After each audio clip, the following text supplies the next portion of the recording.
మీకు న్యూమరాలజీ పట్ల ఆసక్తి ఉందా? మీకు న్యూమరాలజీ అంటే ఇష్టం ఉందా? మీ పేరును మరియు మీ ఇంట్లో వారి పేరును మీకు మీరే కరెక్షన్ చేసుకోవాలనుకుంటున్నారా? అయితే ఇంకెందుకు ఆలస్యం? కేవలం 3 రోజుల్లో న్యూమరాలజీలో 14 డైమెన్షన్లో నేమ్ కరెక్షన్ చేయడం ఎలా అనే క్రాస్ కోర్సును నేర్పించడానికి ప్రముఖ ఆస్ట్రో న్యూమరాలజిస్ట్ నివాస్ వాల్మీకి గారు రాబోతున్నారు. ఈ అవకాశాన్ని సద్వినియోగపరుచుకొని మీ లైఫ్ ను గోల్డెన్ లైఫ్ గా మార్చుకోవాలంటే వెంటనే క్రింద డిస్ప్లే అవుతున్న నెంబర్కు సంప్రదించి మీ పేర్లను నమోదు చేసుకోండి. కోర్స్ చివరి రోజు అనగా 3వ రోజు మెటీరియల్ ఇచ్చి 1 నెల వరకు మీకున్న డౌట్స్ క్లారిఫై చేయబడును.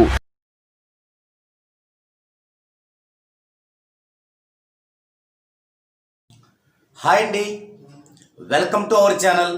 నేను మీ నివాస్ వాల్మీకి.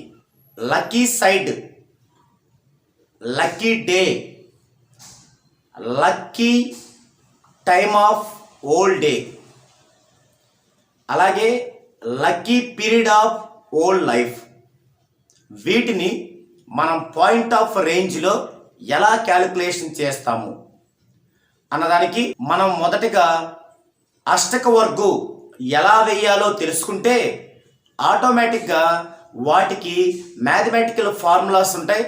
వాటి ప్రకారం మనం క్యాలిక్యులేషన్ చేయొచ్చు.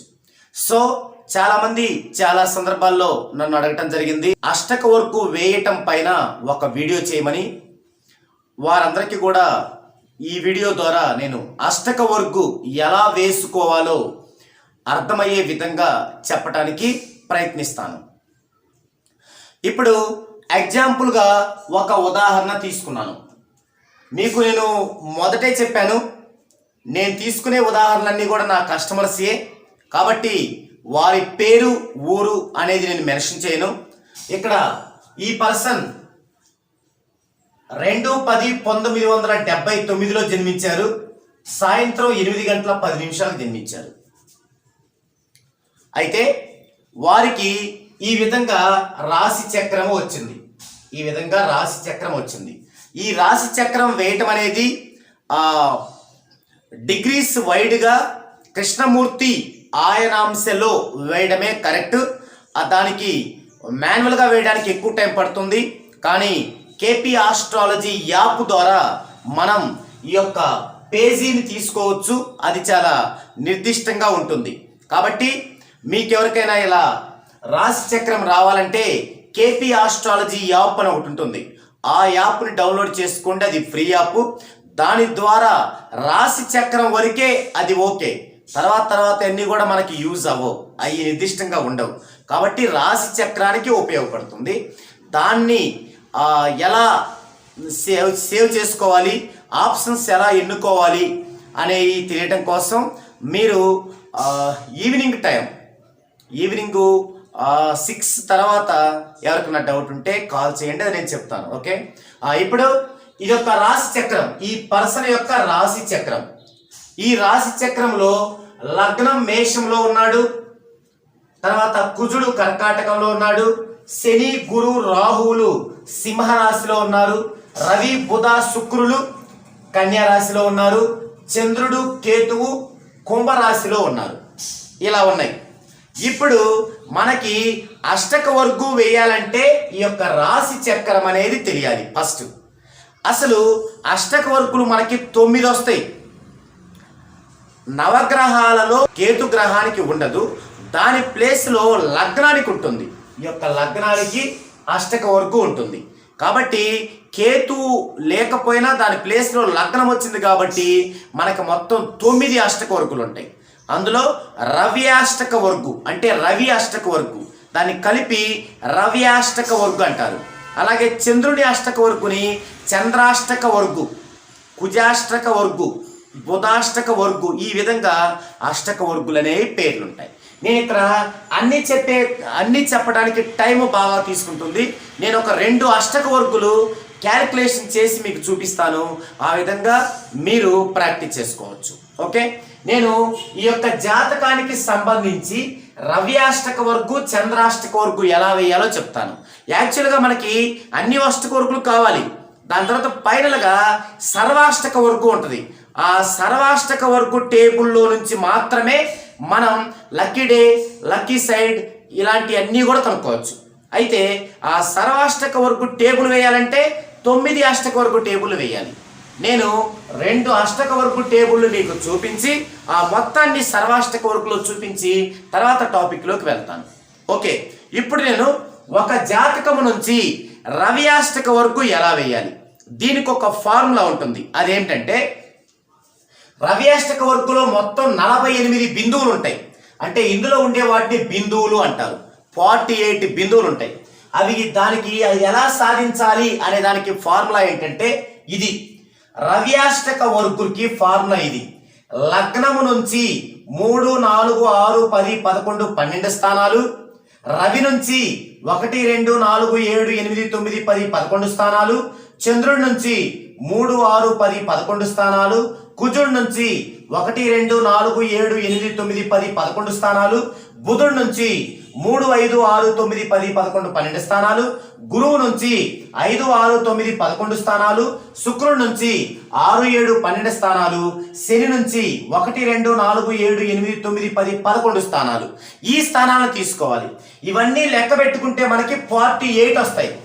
1, 2, 3, 4, 5, 6, 7, 8, 9, 10, 11, 12, 13, 14, 15, 16, 17, 18, 19, 20, 21, 22, 23, 24, 25, 26, 27, 28, 29, 30, 31, 32, 33, 34, 35, 36, 37, 38, 39, 40, 41, 42, 43, 44, 45, 46, 47, 48. ఆ ఫార్ములా అలా ఉంటుంది. నెక్స్ట్ చంద్రాష్టక వరకు ఫార్ములా ఇది. ఇక్కడ స్థల ఎక్కువ లేకపోవడం వల్ల ఇవి రాయలేదు. ఇది లగ్నానికి సంబంధించింది. లగ్నం నుండి 3, 6, 10, 11 స్థానాలు, రవి నుండి 3, 6, 7, 8, 10, 11 స్థానాలు, చంద్రుడి నుండి 1, 3, 6, 7, 10, 11 స్థానాలు, కుజుడి నుండి 2, 3, 5, 6, 9, 10, 11 స్థానాలు, బుధుడి నుండి 1, 3, 4, 5, 7, 8, 10, 11 స్థానాలు, గురువు నుండి 1, 4, 7, 8, 10, 11, 12 స్థానాలు, శుక్రుడి నుండి 3, 4, 5, 7, 9, 10, 11 స్థానాలు, శని నుండి 3, 5, 6, 11 స్థానాలు. ఇవే ఫార్ములాస్ని మనం తీసుకుంటే నిర్దిష్టంగా మనకి ఆ యొక్క అష్టక వర్గులు వస్తాయి. అది ఎలాగో ఇప్పుడు చూద్దామండి. మొదటగా నేను రవి అష్టక వర్గు తీసుకోవాలనుకున్నప్పుడు ఇలాంటిదే ఇక్కడ ఒకటి డమ్మీ వేసుకోవాలి. Example dummy. ఇప్పుడు చూడండి, రవి అష్టక వర్గ ఇది. ఇప్పుడు లగ్నము నుండి ఏవేవి స్థానాలు చూడాలి. లగ్నము ఎక్కడున్నాడు? ఇక్కడ ఉన్నాడు లగ్నం. లగ్నం నుండి ఇది లగ్నం. ఓకే, ఇక్కడ లగ్నం. లగ్నం నుండి 3, 4 అంటే ఇది లగ్నం. ఇక్కడ నుండి 1, 2, 3 ఇక్కడ ఒకేలా గీత గీసుకోండి. తర్వాత 4, 6 అంటే ఇక్కడ 5 లేదు, 6. తర్వాత 7, 8, 9 లేదు, 10. తర్వాత 11, 12 ఇలా. సో లగ్నం నుంచి అయిపోయింది. నెక్స్ట్ రవి నుంచి. రవి ఎక్కడున్నాడు దీనిలో? ఇదిగో ఇక్కడ కన్యలో ఉన్నాడు రవి. సో మనం కూడా కన్య నుంచి తీసుకోవాలి, ఇక్కడ నుంచి తీసుకోవాలి. రవి కన్యలో ఉన్నాడు, ఇక్కడ నుంచి తీసుకోవాలి కన్య నుంచి. ఆ కన్య నుంచి ఏంటి? 1, 2, 4, 7. 1, 2, 3 లేదు, 4, 5, 6 లేదు, 7. నెక్స్ట్ 8, 9, 10, 11 ఇక్కడికి 7 అయిపోయింది. 8, 9, 10, 11 ఇది కంప్లీట్ అయిపోయింది. నెక్స్ట్ చంద్రుడి నుంచి. చంద్రుడు ఎక్కడున్నాడు? కుంభంలో ఉన్నాడు. సో మనం ఇక్కడ కుంభం దగ్గర నుంచి మొదలు పెట్టాలి. ఏముంది? 3, 6, 10, 11 కుంభం దగ్గర నుంచి 1, 2, 3, 4, 5, 6 అంటే 3, 6 వచ్చింది. నెక్స్ట్ 10, 11 6 నుంచి లెక్కండి. 7, 8, 9, 10, 11 ఇది అయిపోయింది చంద్రుడు. నెక్స్ట్ కుజుడు. కుజుడు ఎక్కడున్నాడు? ఇది ఇక్కడ ఉన్నాడు, కర్కాటకంలో ఉన్నాడు. సో ఇక్కడ కర్కాటకం నుంచి మొదలు పెట్టాలి. 1, 2, 4, 7. 1, 2, 3 లేదు, 4, 5, 6 లేదు, 7 ఇక్కడికి 7 వచ్చింది. తర్వాత 8, 9, 10, 11 7 పక్కనే 8, 9, 10, 11 ఓకే. ఇదే కుజుడు అయిపోయాడు. బుధుడు కన్యలో ఉన్నాడు. ఎక్కడి నుంచి మొదలు పెట్టాలి మనం? కన్య నుంచి. 3, 5, 6, 9 1, 2, 3, 4, 5, 6, 7, 8, 9 సో 3, 5, 6, 9 వచ్చింది. ఇక్కడ 9 వచ్చింది. నెక్స్ట్ 10, 11, 12 10, 11, 12 బుధుడు అయిపోయాడు. గురువు గురువు ఎక్కడున్నాడు? సింహంలో ఉన్నాడు. సో మనం సింహం నుంచి ఇక్కడ నుంచి మొదలు పెట్టాలి. 5, 6, 9, 11 ఇక్కడ నుంచి 1, 2, 3, 4, 5 7 గీత గీసుకోవాలి. నెక్స్ట్ 6 పక్కనే 6. నెక్స్ట్ 6 తర్వాత 9, 11 అంటే 6, 7, 8, 9 10 లేదు మళ్ళీ 11. గురువు అయిపోయాడు. శుక్రుడు ఎక్కడున్నాడు? కన్యలో ఉన్నాడు. ఇక్కడ నుంచి 6, 7, 12 1, 2, 3, 4, 5 6 ఇక్కడ గీసుకోవాలి. 6 పక్కనే మళ్ళీ 7 ఇచ్చాడు. 7 మళ్ళీ 12 8, 9, 10, 11, 12 శుక్రుడు అయిపోయాడు. శని ఎక్కడున్నాడు? వీటిల్లో శని కూడా సింహంలోనే ఉన్నాడు. సో సింహం శని 1, 2, 4, 7 1, 2, 3 లేదు 4, 5, 6 లేదు 7 వచ్చాం ఇక్కడికి. 8, 9, 10, 11 వరుసన 8, 9, 10, 11. ఓకే అయిపోయింది. రవి అష్టక వర్గు యొక్క రఫ్ వర్క్ అయిపోయింది. ఇప్పుడు ఈ రఫ్ వర్క్ ని మెయిన్ దానిలో వేసుకోవాలి. మేషంలో చూడండి 1, 2, 3, 4, 5 పాయింట్లు వచ్చాయి. వృషభంలో 4 పాయింట్లు వచ్చాయి. మిథునం 5 పాయింట్లు వచ్చాయి. ఇవి లెక్కేసుకోవటమే. కర్కాటకం 5 పాయింట్లు వచ్చాయి. సింహం 4 పాయింట్లు వచ్చాయి. కన్య 3 పాయింట్లు వచ్చాయి. తుల 2 పాయింట్లు వచ్చాయి. వృశ్చికం 3 పాయింట్లు వచ్చాయి. ధనుస్సు 3 పాయింట్లు వచ్చాయి. మకరం 4 పాయింట్లు వచ్చాయి. కుంభం 5 పాయింట్లు వచ్చాయి. మీనం 5 పాయింట్లు వచ్చాయి. ఇప్పుడు ఇవన్నీ మనం యాడ్ చేసుకుంటే 48 అవ్వాలి. చూడండి 5, 5, 10, 4, 14, 5, 19, 19, 5, 24, 24, 4, 28, 28, 3, 31, 31, 2, 33, 33, 36, 36, 3, 39, 39, 4, 43, 43, 5, 48. సో మనం చేసింది కరెక్ట్ ఇలా వస్తే. ఓకే ఇప్పుడు చంద్రాష్టక వరకు కూడా వేసి చూపిస్తాను. దీంతో మీకు అన్ని అర్థమవుతాయి, అన్ని చేయొచ్చు. అయినా ఇంకొకటి వేసి చూపిస్తాను ఇంకా మీకు బాగా అర్థం అవడం కోసం. ఓకే ఈ చంద్రాష్టక వరకు వేయాలంటే ఇక్కడ చంద్రుడి యొక్క రఫ్ తీసుకోవాలి. మనం రఫ్ తీసుకుంటే ఫస్ట్ ది లగ్నం నుంచి, లగ్నం ఎక్కడున్నాడు? మేషంలో. మేషం నుంచి 3, 6, 10, 11 ఇక్కడ నుంచి మేషం నుంచి 1, 2, 3, 4, 5, 6, 7, 8, 9, 10, 11 ఇవి అయిపోయినాయి. నెక్స్ట్ రెండోది రవి నుంచి. రవి ఎక్కడున్నాడు? కన్యలో ఉన్నాడు. కన్య 3, 6, 7, 8, 10, 11 ఇక్కడ నుంచి 1, 2, 3, 4, 5, 6 3, 6 పెట్టాం. తర్వాత 7, 8 కూడా ఉంది. 9 లేదు 10 ఉంది 11 ఉంది. ఓకే వచ్చినాయి. నెక్స్ట్ రవి తర్వాత చంద్రుడు ఎక్కడున్నాడు? మనకి రాశి చక్రంలో కుంభంలో ఉన్నాడు. సో ఇక్కడ నుంచి రావాలి మనం. కుంభం నుంచి ఇక్కడ నుంచి వస్తే 1, 3, 6, 7, 10, 11 అంటే 1, 2 లేదు 3, 1, 3 తర్వాత 6, 4, 5, 6, 7 తర్వాత 10, 11 అంటే 7 తర్వాత 8, 9 ఇక్కడ 10, 11 చంద్రుడు అయిపోయాడు. కుజుడు ఎక్కడున్నాడు? మనకి కర్కాటకంలో ఉన్నాడు. అంటే ఇక్కడ ఉన్నాడు కుజుడు. 2, 3, 5, 6 ఇక్కడ నుంచి 1 లేదు 2, 3, 4 లేదు 5, 6 2, 3, 5, 6 అయిపోయినాయి. 9, 10, 11 అంటే 7 లేదు 8 లేదు 9, 10, 11 కుజుడు అయిపోయాడు. నెక్స్ట్ బుధుడు ఎక్కడ ఉన్నాడు? మనకి కన్యలో ఉన్నాడు. 1, 3, 4, 5 1, 2 లేదు 3, 4, 5 ఇక్కడ వరకు వచ్చాం. 7 అంటే 6 లేదు 7, 8, 9 లేదు 10, 11 సో బుధుడు అయిపోయాడు. గురువు ఎక్కడ ఉన్నాడు? మనకి సింహంలో ఉన్నాడు. 1, 4, 7, 8 1, 2, 3 లేదు 4, 5, 6 లేదు 7, 8 వరకు వచ్చాం. 1, 4, 7, 8 10, 11, 12 అంటే 9 లేదు 10, 11, 12 సో గురువు అయిపోయాడు. శుక్రుడు ఎక్కడ ఉన్నాడు? మనకి కన్యలో ఉన్నాడు. 3, 4, 5, 7 1 లేదు 2 లేదు ఇందులో 3, 4, 5 6 లేదు 7 ఉంది ఇక్కడికి 7, 9, 10, 11 7 తర్వాత 8 లేదు 9, 10, 11 ఓకే శుక్రుడు అయిపోయాడు. శని ఎక్కడ ఉన్నాడు? సింహంలో ఉన్నాడు. 3, 5, 6, 11 అంటే 1, 2 లేదు 3, 4 లేదు 5 తర్వాత 6 ఉంది మళ్ళీ 11 7, 8, 9, 10 లేదు 11 సో కంప్లీట్. ఇప్పుడు ఈ రఫ్లో ఇక్కడ రాసుకుంటే మనకి చంద్రాష్టక వర్క్ అవుతుంది. చూడండి ఫస్ట్ ఇక్కడ మేషంలో చూస్తే 4, వృషభం 3, మిథునం 6, కర్కాటకం 5, సింహం 3,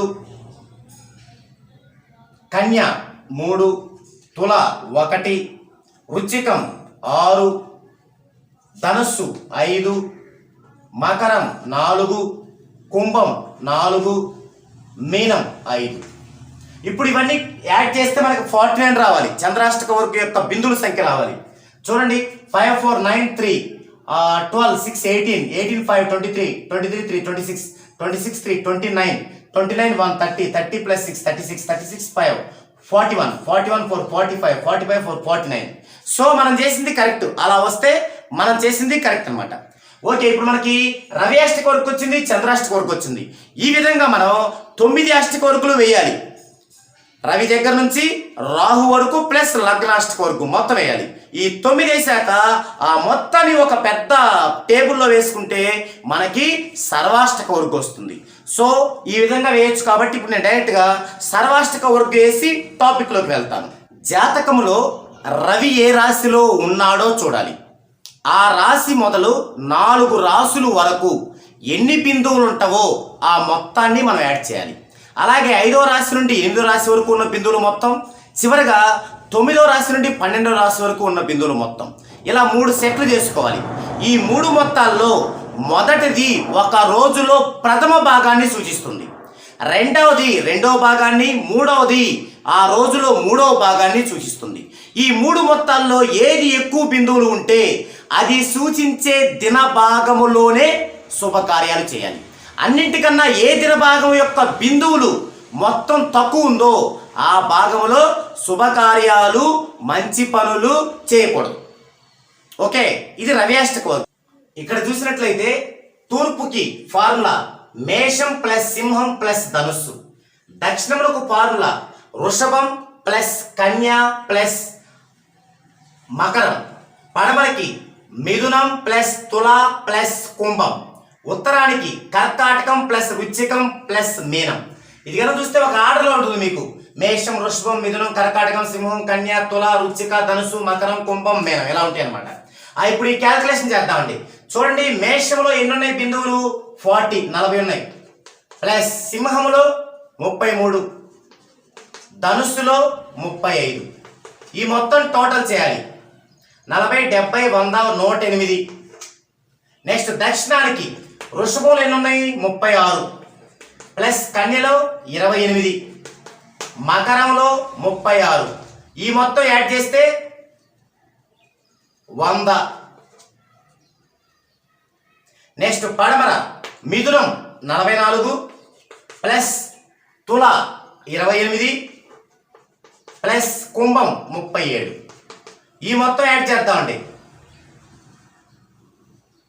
119.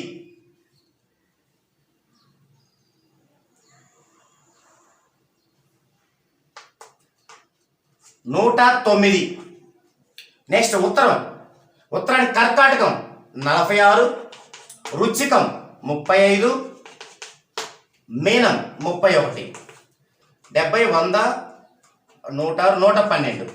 ఇవి ఈ విధంగా మనకి తూర్పుకి 108 బిందువులు వచ్చే టోటల్, దక్షిణానికి 100, పడమరకి 109, ఉత్తరానికి 112.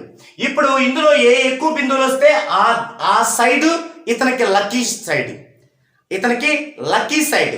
సో ఏది లక్కీ సైడ్? 112 వచ్చినటువంటి ఉత్తరం లక్కీ సైడ్. మరి అన్లక్కీ సైడ్ ఏది? తక్కువ బిందువులు వచ్చింది. వీటిలో తక్కువ బిందువులు ఎక్కడ వచ్చింది మనకి? 100. ఇది అన్లక్కీ సైడ్. సో వీరికి లక్కీ సైడ్ ఏంటి? నార్త్. అన్లక్కీ సైడ్ ఏంటి? సౌత్. సో ఈ విధంగా నిర్ణయించాలి. అంతేకాని మనకి బుక్స్లో దొరికే విధంగా ఒక 700 మందికి 1000 మందికి ఉపయోగపడేదాన్ని సారా సౌట్గా చెప్పడం అనేది మనకి కరెక్ట్ కాదు. ఇది ఇతనికి మాత్రమే చెందిద్ది. ఇతని యొక్క టయాన్ని మించి 1 గంట గంటన్నర లేటుగా వేరేగా డిఫరెంట్గా జన్మించిన వాళ్ళకి ఇది రాదు. ఓకే, సరే. ఇది మనం లక్కీ సైడ్ని అన్లక్కీ సైడ్ని కనుక్కోవడం.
ఓకే, ఇప్పుడు మనకి ఒక రోజు మొత్తం లక్కీ డేని, ఆ డేలో ఒక భాగాన్ని లక్కీ టైంని ఎలా డిసైడ్ చేస్తాం?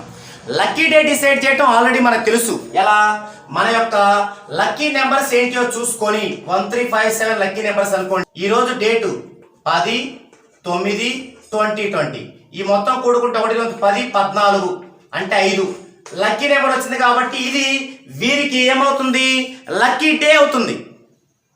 Lucky day. మరి ఆ లక్కీ డేలో 3 పార్టులు చేసుకుంటే 24 అవర్స్ అని 8 అవర్స్ 8 అవర్స్ 8 అవర్స్ 3 పార్టులు చేసుకుంటే ఏ పార్ట్ బాగా లక్కీయెస్ట్గా ఉంటుంది? అది ఎలా చూడాలి అంటే, రవి ఏ రాశిలో ఉన్నాడో, అంటే ఈ జాతకుడికి రవి ఏ రాశిలో ఉన్నాడో ఆ రాశి నుంచి వరుసగా 4 రాశులు కూడుకోవాలి. ఓకే, ఇప్పుడు ఉదాహరణకి వీరి యొక్క రాశి చక్రం చూద్దామండి. వీరికి రవి కన్యా రాశిలో ఉన్నాడు రాశి చక్రంలో. సో కన్య నుంచి 4 రాశులు కూడుకుందామండి. కన్య నుంచి 4 రాశులు కూడుకుంటే ఇది కన్యా, తుల, వృశ్చిక, ధనుస్సు. ఏమేమి వస్తాయి ఇప్పుడు మనకి? 28 28 35 35. తర్వాత ఇక్కడ నుంచి మరలా 4 రాశులు 36 37 31 40. మళ్ళీ ఇక్కడ నుంచి 4 రాశులు 36 40 46 33. ఇప్పుడు ఇది ఫస్ట్ పార్ట్, ఇది సెకండ్, ఇది థర్డ్ పార్ట్. కూడదామండి. 16 26 2 8 10 12 126. ఇక్కడ 8 14 4 1 5 14 144. ఇక్కడ 9 15 5 1 4 8 12 15. ఇది ఫస్ట్ పార్ట్ లో 126, సెకండ్ పార్ట్ లో 144, థర్డ్ పార్ట్ లో 155. ఇప్పుడు ఈ యొక్క ఫస్ట్ సెకండ్ థర్డ్ పార్ట్లు ఎక్కడి నుంచి టైం చూసుకోవాలంటే, ఆ రోజు సూర్యోదయం నుంచి, ఇది సూర్యోదయం నుంచి 8 గంటలు, ఇది అక్కడి నుంచి 8 గంటలు, ఇది అక్కడి నుంచి 8 గంటలు. ఉదాహరణకి సూర్యోదయం 5 గంటలకు అనుకోండి ఉదయం. ఇప్పుడు ఇది ఎప్పుడు ఉంటుంది? ఫస్ట్ పార్ట్ 5 to 8 అంటే ఏంది? 13 1 o'clock 1 PM వరకు ఉంటుంది. ఇది 1 నుంచి 9 వరకు ఉంటుంది. ఇది నైట్ 9 నుంచి 17 అంటే ఉదయం 5 వరకు ఉంటుంది. ఇది 3 పార్ట్లు అన్నమాట. ఈ 3 పార్ట్లో వీరికి ఏమొచ్చింది? ఫస్ట్ పార్ట్ 126 అన్నిటికంటే తక్కువగా ఉంది. అంటే వీరు సూర్యోదయం నుంచి మొదలు 8 గంటల వరకు ఎలాంటి పని పెట్టుకోకూడదు. ఇది లక్కీ డే అయినా సరే పెట్టుకోకూడదు. తర్వాత హైయెస్ట్ ఏమొచ్చింది? థర్డ్ పార్ట్ వచ్చింది. అంటే వీరు ఎక్కడి నుంచి మనకి నైట్ 9 గంటల నుంచి నైట్ పెట్టుకుంటే ఏదైనా పని ఎక్సలెంట్గా ఆ పని సక్సెస్ అవుతుంది అనమాట. లక్కీ డే అంటేనే ఆ రోజులో ఏది చేసినా సక్సెస్ అవుద్ది. అందులో గన్ షాట్గా సక్సెస్ అవ్వాలంటే ఈ 3 భాగాల్లో ఇతనికి థర్డ్ పార్ట్ బాగా కలిసి వస్తుంది. దాని తర్వాత సెకండ్ పార్ట్ అంటే మధ్యాహ్నం 1 నుంచి 9 గంటల వరకు కూడా మ్యాక్సిమం బాగుంటుంది అనమాట. ఇక బాగుంటుంది ఇక్కడ. అంటే రిజల్ట్ ఎలా వస్తుందంటే, మనకి లక్కీ డే అనుకొని హార్మోని ప్రకారం వెళ్తే 10 సార్లు వెళ్ళామంటే 9 సార్లు సక్సెస్ అయ్యి 1 సారి ఫెయిల్ అవుద్ది. ఆ 1 సారి ఎందుకు ఫెయిల్ అవుతుందంటే, మీకు బాగుండని పార్ట్స్లో స్టార్ట్ చేశారు ఆ రోజు. ఈ విధంగా lucky time of old day, ఆ మొత్తం పూర్తి రోజులో లక్కీ టైం ఏంటనేది చూడొచ్చు. ఇప్పుడు వీరి జీవితం మొత్తంలో అసలు లక్కీ పార్ట్ ఏంటి? వీరి జీవితం మొత్తాన్ని మనం 3 పార్ట్స్ చేస్తే, ఫర్ ఎగ్జాంపుల్ వీరి ఆయుష్ వచ్చేసి 60 ఏళ్ళు అనుకోండి. 3 పార్ట్స్. మొదటి 20 ఏళ్ళు 20 సంవత్సరాలు ఎలా ఉంటుంది, తర్వాత 20 సంవత్సరాలు ఎలా ఉంటుంది, తర్వాత 20 సంవత్సరాలు ఎలా ఉంటుంది, అది చూద్దామండి. దీనిని నిర్ణయించేది గురువు. గురువు మీనానికి అధిపతి. మీనం నుంచి 4 రాశులు చూసుకోవాలి. మీనం, మేషం, వృషభం, మిథునం. అంటే 31, 40, 36, 44. తర్వాత కర్కాటకం నుంచి 4, 46, 33, 28, 28. నెక్స్ట్ వృశ్చికం నుంచి 4, 35, 35, 36, 37. ఇది లైఫ్లో ఫస్ట్ పార్ట్. మొదటి 20 ఇయర్స్. మ్యాక్సిమం మనకి ఆయుష్ 60 నుంచి 70 ఇయర్సే ఉంటుంది కాబట్టి 60 వేసుకోండి. ఇది మొదటి 20 ఇయర్స్. ఇది 40 ఇయర్స్ లోపు. ఇది 40 ఇయర్స్ తర్వాత. ఇప్పుడు ఇది చూద్దామండి. 10, 11, 1, 5, 8, 12, 15, 16, 19, 25, 2, 6, 10, 13, 13, 23, 3, 2, 8, 14 ఇది. ఇప్పుడు చూడండి 151, 135, 143. దీంట్లో అధిక భాగం ఎక్కడుంది? 151 ఫస్ట్ లో ఉంది. అంటే మొదటి 20 లేదా 25 ఇయర్స్ లోపు వీరికి అద్భుతంగా ఉంటుంది. ఆ అద్భుతాన్ని ఉపయోగించుకోకపోవడం అనేది వీరి చేతులారా చేసుకునేది. అంటే వీరికి ఫస్ట్ నుంచే మంచి జన్మ వైబ్రేషన్లో నేముండి మంచి పాజిటివ్ ఎనర్జీ వస్తూ ఉన్నట్లయితే మొదటి 25 ఇయర్స్లోనే అద్భుతమైన ఫలితాలను చూస్తారు. ఎలా అంటే 5వ సంవత్సరం 10వ సంవత్సరం ఎలా చూస్తారు అంటే అతనికి 10వ సంవత్సరంలో మంచి పాజిటివ్ ఉంటే అతని యొక్క పేరెంట్స్ కలిసి వస్తుంది. ఎందుకంటే అతని యొక్క పేరెంట్స్ కూడా సంపాదించి ఇతనికే కదా ఇచ్చేది. సో అలాగనమాట, అలా అర్థం చేసుకోవాలి. నెక్స్ట్ తక్కువ ఎక్కడుంది?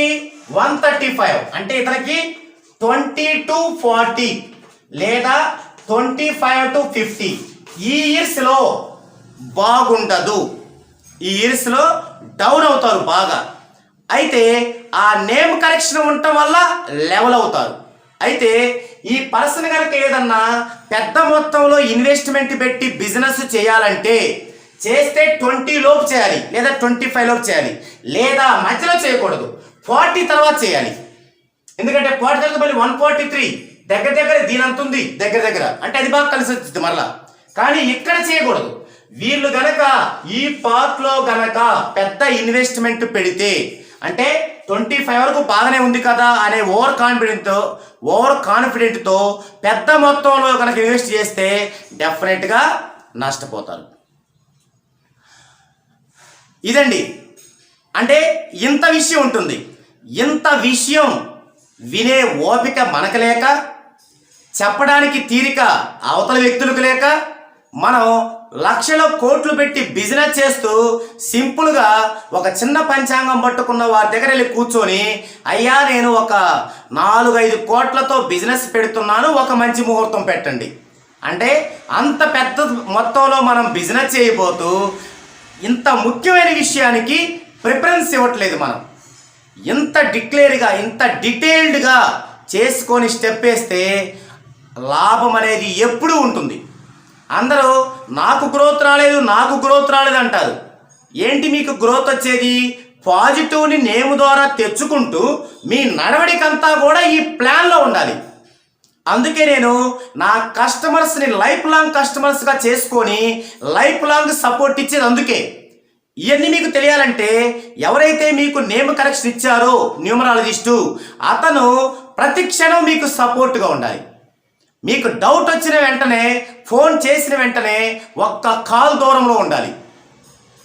అంతేగాని ఏదో మేమేదో పైనుంచి ఊడిపడ్డట్టు మీకేదో ఇచ్చేసి మా పని మేము చేసుకుంటే అది మీకు ఉపయోగపడకపోగా ఇంకా నష్టాలను తెచ్చిపెడుతుంది.